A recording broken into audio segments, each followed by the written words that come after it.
Hi everybody, my name is Chung Lee, and I will be doing a demonstration of the Starfighter build. So to start off, let's take a look at the skills. So there's Shocking Pulse with Living Lightning, Arcane Torrent with Death Blossom, Familiar with Sparkflint, Diamond Skin with Crystal Shell, Ice Armor with Chilling Aura, Magic Weapon with Force Weapon, and the passives are Arcane Dynamo, Blur, and Cold Blooded. Please note, we are not using critical mass. We will be avoiding it to demonstrate that this build is viable without critical mass. And a little explanation on the interactions. Shocking Pulse with Living Lightning. This is meant to generate Arcane Dynamo charges in the quickest manner possible. This, in turn, is meant to work with Arcane Torrent for Death Blossom.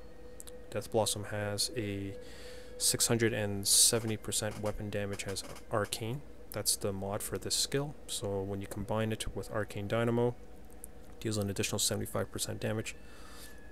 That adds up to well over 1000% as the modification.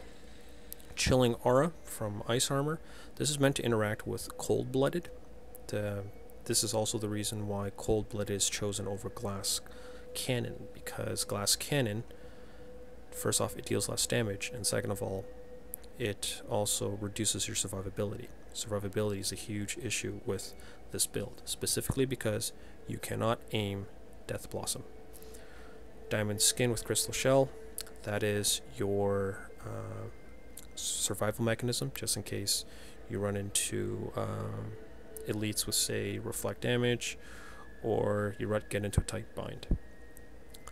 The Familiar is your only way of aiming while you're channeling Death Blossom, because it'll shoot in the direction that your cursor is pointing at. So if there's enemies standing outside of your Arcane Torrent blast range, use the Familiar to pull aggro from them, especially if they're melee. This way they'll walk towards you and into your blast radius. So now take a look at my stats. So for health, I have 78,000 roughly of health, and for damage I'm roughly at around 70,000 fully buffed, and with my resists they're all above 450. My attack speed is 2.49 attacks per second, and the critical chance is 23%, and the amount of lifesteal I have is 3%. Take a quick look at my gear. You'll note that I'm using Skull Grasp with 4 arcane power reduced for Arcane Torrent, and Stone of Jordan. That's 5 arcane power reduced for Arcane Torrent, and I have Chantoto's Will, which grants critical hit for 9 arcane power. And for the others, I'm using Mempo of Twilight, Blackthorn's Amulet, Zunin Massa's Chest, Rare Shoulders, Sage's Gloves, Lakuni's Prowlers, Rare Belt, Blackthorn's Pants, Ice Climbers, and Chantoto's Force. Everything else, they're just there for survivability, and it also most pieces here have increased attack speed. This is why my attack speed is so high. So now let's go and do a demonstration of this build in action.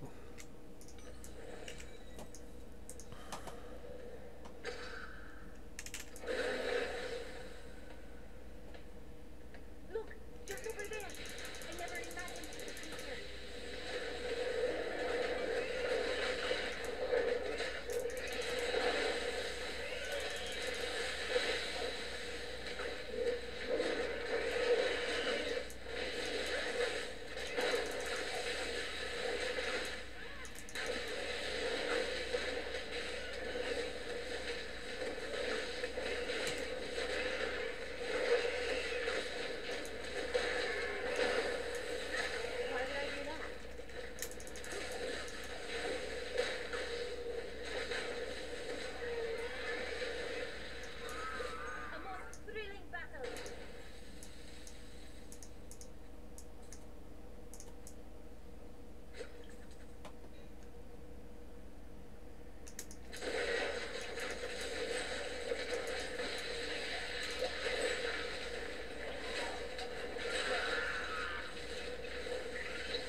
So I've killed all the mobs in the keep depths, and I've gone through one set of elites, so I'm just going to go to a different area just to show that it works in different locations. This is the Arid Crater level 2.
Okay, so I just went through 2 elites, one in the Arid Crater and the other one in the Keep Depths. That last one there was a little bit annoying because the guy just kept running away, and it's one of the things that's you gotta deal with in this build is while you're facing melee mobs, it's not a problem, but when it comes to range mobs, you have to chase them down. So, hope you enjoyed this video. If you have any questions, please leave them on the forums or leave a comment on my channel, and hope you guys have fun with this build. Keep in mind, I don't have the best gear available, so at 70,000 DPS on the display screen and doing MP4, this is MP4, it's pretty good. Imagine if you had much higher DPS, you probably could be doing MP5, MP7, or maybe even MP9 if your DPS is high enough.